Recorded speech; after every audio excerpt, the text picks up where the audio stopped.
Are you having flashbacks? How do you deal with them? What are flashbacks?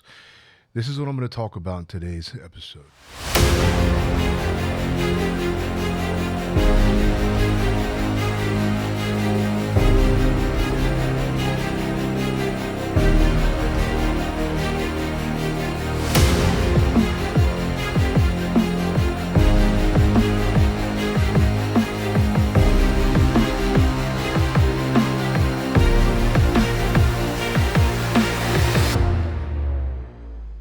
This is Dr. Spencer Coaches. Today, I'm going to talk to you about having flashbacks and getting triggered, because flashbacks are the thing that's haunting most people with CPTSD or PTSD. And it's the flashback that really causes a lot of problems. Now, not everybody has flashbacks, but some of you do. So you'll know what I'm talking about. So what are they and how do you deal with them? How I dealt with mine was just, at first, I didn't know what was going on. I was having memories of being tortured, and I didn't know what they were. I didn't even have a vocabulary for it. I would just have this memory that it would paralyze me, and I'd see myself, or just feel myself rather, being electrocuted or being drowned.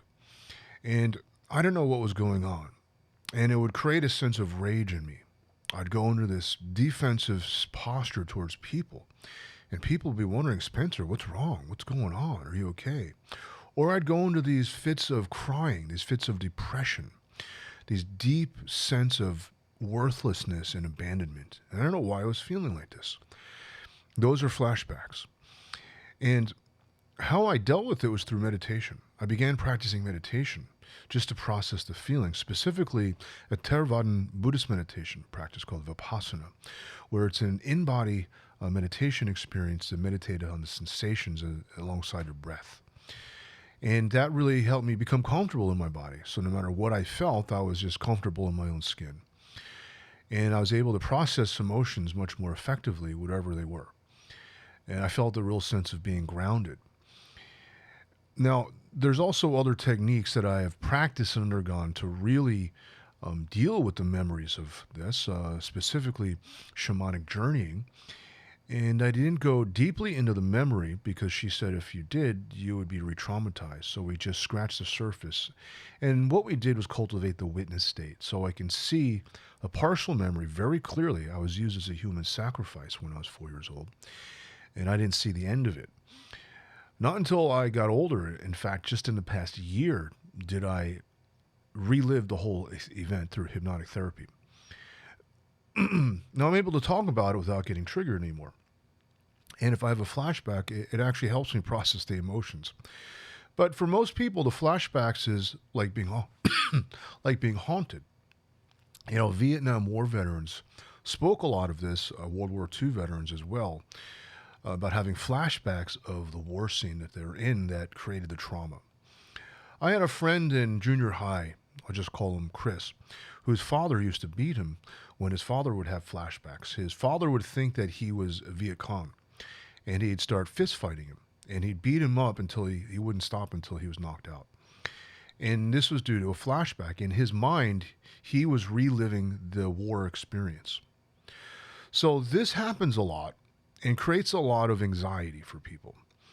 The most common form of PTSD is sexual abuse trauma in women between the ages of high school years and college years. And this creates problems in relationships, intimacy problems. So you relive the experience. I'm not trying to trigger anybody, but it causes you not to want to, be open with a man. People get into car accidents, and then they never want to step foot into a car again. I coached a client who fell over a small cliff in a golf cart, and the golf cart landed on her. She broke her collarbone. Now she doesn't, well, at the end she couldn't leave her home. She was just, frozen in fear. So this is the impact of flashbacks and trauma. So it's really getting triggered. When you have a flashback, something triggers it. Something reminds you of the experience, whether it's the tone of voice of the person, or maybe it's the way the person smells. Maybe it's the similar circumstance. Maybe it's a sound. Sound often invokes a memory. Maybe a movie comes on of a war scene and you're hearing gunshots. Maybe you're hearing the screeching of a car, the car tires on the road, someone slamming their brakes. All of these can trigger you, can trigger the memory. And that's what a flashback is. It is the awakening of the memory. And the memory becomes so overwhelming that it's like you're reliving the event. And that's what the flashback is. So the brain can't tell the difference. The brain thinks the memory is reality and reacts in the same way. The flight or fight system gets invoked. It's actually the fight, flight, or freeze. You either want to run from the danger, you want to fight the danger, you freeze to blend in with your environment, or there's a fawn response where you become a people pleaser. And all of these responses are ways of keeping you safe. They're survival mechanisms. So you got to realize at the bottom of the getting triggered, at the very essence, is you want to feel safe. And how do you make yourself feel safe? And there are different ways. You can find a safe place. Usually it's isolating yourself away from people. When it's quiet, you go to your bedroom, or you stay at home and don't pick up the phone. Or you find a place, you go on a hike and find a nice view in the mountains. Or maybe it's a rooftop of a building. Whatever it is for you. Maybe it's your car and you go for a drive, and that's how you feel safe. Because there's no one else around to threaten you. And often that is how people feel safe, away from people. Even away from friends, people who don't pose a threat. But as I stated, when you have a flashback, the brain can't tell the difference. It thinks the memory is reality. So you may go into fits of rage trying to fight something that isn't there. You may go into the fawn response. Now, the people pleaser usually comes from kidnapping or years of narcissistic abuse where you just learn to please your parents and you just become a people pleaser. And you start all of a sudden pleasing everybody as a result. And you can tell there's this kind of like hypervigilance and paranoia, and you're shaking. And what can I get for you? Is that good enough? Do you like it? The people pleasing. Or you become really aggressive and start fighting. Those are the primary responses. The frozen response is you just get really quiet. You become stoic. It's designed like a chameleon in the wild who you just blend in with your environment, just like a deer just stands perfectly still to camouflage itself. Snakes do this. They just lie perfectly still. A lot of animals do this. And that's how you blend in with your environment until the danger passes. It's to protect themselves from a predator. They don't want to be eaten. And human behavior does the same thing. You kind of just do what other people do. And there's no real authenticity because you're just in your head and you're stoic, and you get stuck what's called a paralysis analysis. There's kind of a frozen demeanor, very cold, and just, very monotone voice. There's no expression. And I'm just, okay, sure, yeah, fine, that's fine. You're just super agreeable because you're just blending in with the people around you. You just do whatever they do.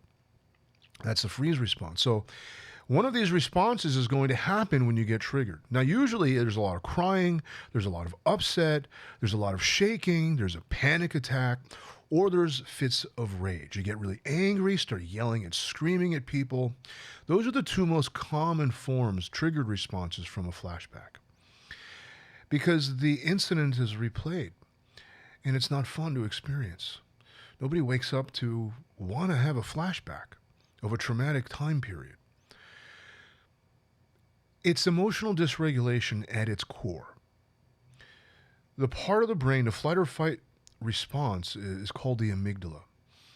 And that part of the limbic system of the brain is your emotional brain. It's a doorway to your emotions. And it gets overstimulated. The amygdala is not regulated by the part of the brain called the prefrontal cortex. And the prefrontal cortex doesn't downregulate the emotions, so the emotions run wild. There is an overreaction. And you just can't help yourself. So the way to help yourself is to use breath work. The breath work is part of what's called the midbrain, the pons, which is the autonomic nervous system, and can directly regulate your emotions. Counting your breath, taking deep breaths and counting, doing the 4x4 breathing, breathing in for 4 counts, exhaling for 4 counts, holding for 4 counts, inhaling for 4 counts, holding for 4 counts, exhaling for 4 counts, and so on. You do that in a circle. There's other forms of what's called pranayama, which is breath practice. That practice is actually taken from yoga. And a lot of psychologists use it. It's becoming more and more popular. Going for a walk, just getting fresh air. Just going for a walk, increasing your heart rate. Pumping your heart, circulating your blood will balance your hormones. And it can create endorphins and make you feel good. Going to the gym. Hitting the heavy bag. Picking up an instrument. You know, it's venting. You need to vent to let the emotions out. You need to let the steam out because it builds up inside of you until you explode. You know, people get under your skin. You get irritated, irritable until you can take no more. And that's the getting triggered. But sometimes, you know, it's not what the external world is doing, meaning people are irritating you. It's the flashback. Certain persons remind you, and that developing emotional intelligence is really key to mastering the flashback. Knowing when because it usually starts with irritation.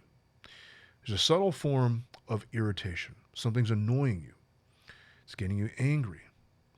And then there's a fear. There's a real sense of, oh no. And there's a fear. It's that fear and irritation that creates the rage. Because rage is really getting your power back. You feel powerful. You feel like you're in control when you're in rage. When you have the emotional outburst and response, that's what it is. You're taking control. And that gives you a sense of power. So you can handle the situation or deal with something that isn't happening because it's merely a memory. And that's the usual response to these. So you're taking deep breaths, counting your breaths, controlling your breath is really the prime way of calming yourself down. Moving, doing jumping jacks, going for a short jog, running in place. As you're raging out, just run in place, and that'll start to oxygenate your system, increase your heart rate. That often has an altering effect to your mood, very dramatically. It'll take you out of that rage. You won't have time to be angry. Or even if you're crying a lot, take some deep breaths. You won't have time to dwell on the memory. It's your mind gets fixated on the memory of the event.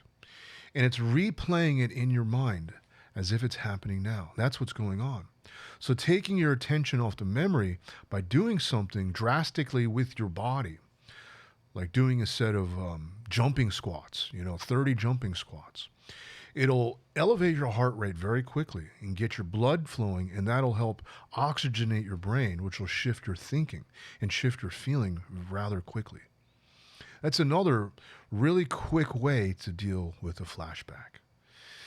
Another way is writing things, keeping a journal, keeping track of what's irritating you, what bothers you, what triggers you, and either avoiding them or exposing yourself to them over and over and over until it no longer bothers you. Maybe it's the sound of the screeching tires. So listening to some YouTube videos of someone slamming on their brakes, maybe very quietly and for a very short period of time. This is called exposure therapy. And you expose yourself to the triggers slowly, little by little, until you can increase the amount of time, and then it doesn't trigger you anymore. Because usually the trigger is coupled with the flashback, or the flashback is coupled with the trigger. Now, maybe you don't have a memory, but you're getting triggered. They are both very similar and both go hand in hand. So in one case, what triggers the memory? Flashback is a form of getting triggered. So whatever is the memory, explore the memory, write it down, describe it. What did it feel like? What did you see? What did it smell like? What were the sounds that you heard? And that'll help your conscious mind, your cognition, to be able to process the event. And being able to verbalize it is half the battle of processing it. Because your brain wants to process it, and it hasn't. That's why you're getting flashbacks. Ultimately, the brain wants resolution, or something called homeostasis. It automatically comes to a sense of balance. You have an autonomic heart rate, autonomic breath rate. Your body digests food without you having to think about it.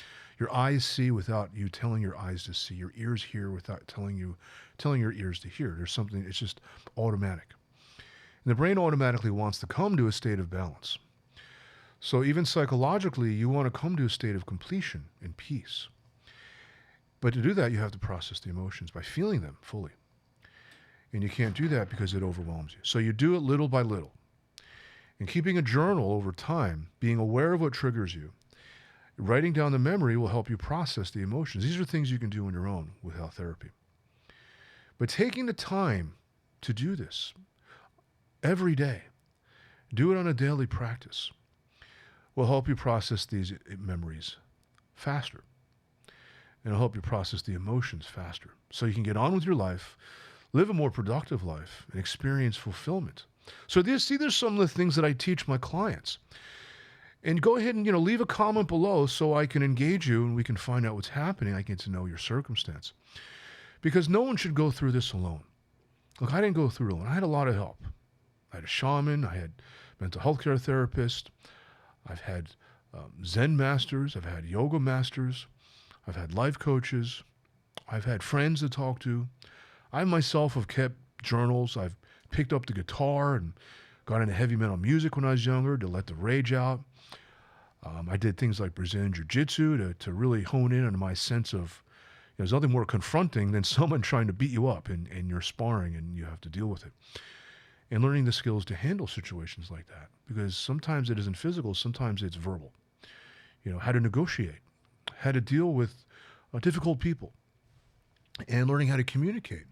When you feel more confident by developing skills, things won't trigger you as much because in the event, there's a sense of helplessness and powerlessness. We didn't know what to do when I didn't know what to do when I'm being tortured. I'm 5 years old. What can I do? What do you do in a car accident? Something's hitting you. You can take a driving course to drive more defensively and to look for, to see the signs of something happening. When you learn to recognize the signs, you can avoid danger before it happens. And becoming more assertive. The more skilled you are, the more confident you'll be in handling the diversities and adversities of life. And the more skilled, the more confident you are, the more adversities you can handle, then the less triggered you'll get. The more clarity you'll get, the more self-control you'll get, and the more empowered you'll feel. So the past doesn't haunt you. That you get control of your life. You create the life that you want, whether it's career or relationship. It's still about your own sense of confidence and personal power, your sense of fulfillment, and your sense of satisfaction that needs to be owned.